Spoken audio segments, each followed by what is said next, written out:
खिलाफ सड़कों पर उतरी हुई है, प्रदर्शन कर रही है, क्या कहेंगे सीनियर क्राइम है? मेरी समझ में नहीं आता कि आप जनता का विश्वास जब आप खुद अपने ही सरकार अपने ही प्रशासन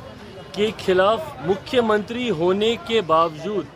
आप अगर सड़क पर उतरती हैं तो क्या आप जनता को विश्वास दिला रही हैं न्याय का, या उनके भीतर एक डर का माहौल आप पैदा कर रही हैं? ये कहीं ना कहीं ममता बनर्जी जी की एक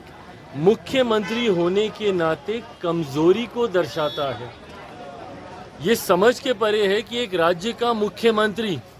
अपनी ही सरकार, अपने ही शासन, अपने ही प्रशासन के खिलाफ सड़क पर उतर जाता है, तो ऐसे में ये आपकी कमजोरी को दर्शाता है। ये दर्शाता है कि संभवतः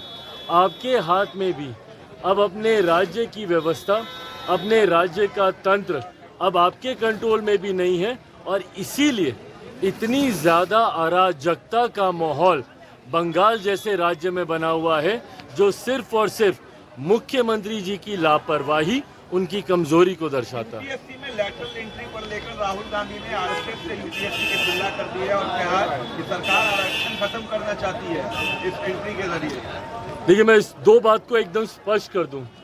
अगर किसी भी एक विषय को उदाहरण के तौर पर दिखाकर अगर सरकार की नीयत पे सवाल उठाया जाएगा,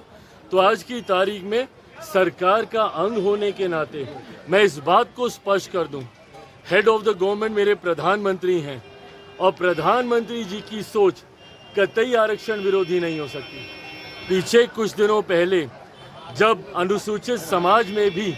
आरक्षण को लेकर मतभेद को पैदा करने का प्रयास किया गया था, सुप्रीम कोर्ट के द्वारा जिस तरीके से उसमें अलग अलग प्रावधान बनाए जाने की बात कही गई थी, उस पर भी मेरे प्रधानमंत्री ने स्पष्ट तौर से कहा था,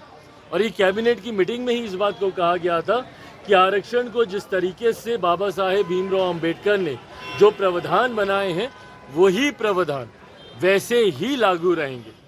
आज जिसका आप जिक्र कर रहे हैं, दूसरी बात ये, पहली बात तो सरकार की सोच पूरी तरीके से आरक्षण के समर्थन में है, प्रधानमंत्री जी की सोच आरक्षण के समर्थन में है। दूसरी बात, मैं और मेरी पार्टी कतई सहमत नहीं है आज जिस तरीके से कुछ पदों के नियुक्तियों के लिए, डायरेक्ट बहाली के लिए सीधा वहाँ से डिमांड्स मांगी गई है, जिसमें आरक्षण का ध्यान नहीं रखा गया है। इस बात के मेरी पार्टी भी पूरी तरीके से खिलाफ है। सरकार का अंग होने के नाते सरकार के उचित प्लेटफॉर्म पे इस कंसर्न को मेरी पार्टी के तरफ से हम लोगों ने भी दर्ज कराया है। आने वाले दिनों में भी